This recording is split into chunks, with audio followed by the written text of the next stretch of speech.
While Mom was looking at her pictures, Dad was on his way home from work. When he got out of the car, he saw people running by and heard screams. If it was me, I'd be hoping that a giant monster crushed the school forever and that we never had to go back. But that wasn't it at all. The people running by hardly had any clothes on. All that was left was their skivvies. That's underwear, if you didn't know. For being so cold outside because of the snow, he thought that was kind of strange. When he heard the screams again, he knew something must be wrong and ran towards the sounds to help. As he ran down the snowy street, he passed a lot of snowmen made in the neighborhood yards, covered up in football helmets, ballet tutus, scarves, and some even had full dresses and fancy suits. He thought one was watching him, but realized that was impossible. Wasn't it? Just then, Mr. Filkins ran by, and Dad noticed Mr. Filkins wasn't wearing his hairpiece, looking as bald as a baby's butt. Mr. Filkins never took his hairpiece off.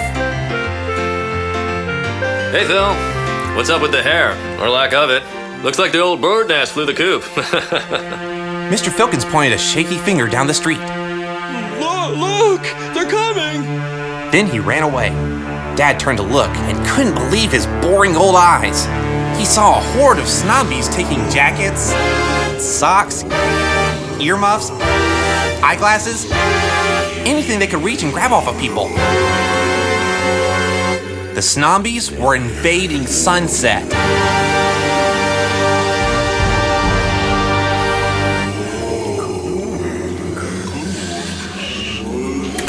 Everybody inside! Get all the furniture and block all the doors. Honey, you're scaring me. What's wrong? Dad whispered into her ear. Oh my. Here's a lamp. Gus, get up the stairs and go to your room right now. Don't come out until we tell you to. I was gonna go to my room, but it was a mess, and I didn't feel like cleaning it, so I stayed. Just then, a SNOMBIE came looking into our living room window.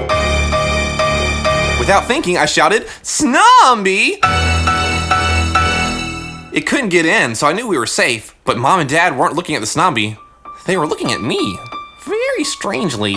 Gus, did you just say SNOMBIE? How in the world do you know about them, son? It's okay, Gus. You can tell us. Uh-oh. So I told them everything. About the magical TV, watching Channel 13, finding out Hazel's a witch, the portal door called a dordle that helped us get into Moonrise, our car Susie being alive, the SNOMBIES, everything. Yeah, except that I hadn't finished my homework for tomorrow. Then Dad said, The dordle. A portal between sunset and moonrise? That's how they got in. Maybe it was done on purpose. Maybe those monsters let SNOMBIES in to take over and invade the town. That's it. I'm sure. I've got to warn everybody. Dad gathered all the people in town and told them that the monsters of Moonrise were using SNOMBIES to infiltrate the town. He was so wrong, but he wouldn't listen to anything else. He was convinced the monsters were out to get us. The townspeople got together and headed toward Troll Bridge, where our dordle was located last. They were going to have it out with the monsters. Gravel and Mulch, the trolls who guard the bridge, saw the huge crowd coming and sounded the monster alarm because they feared the humans were on the attack. This was going to be a disaster!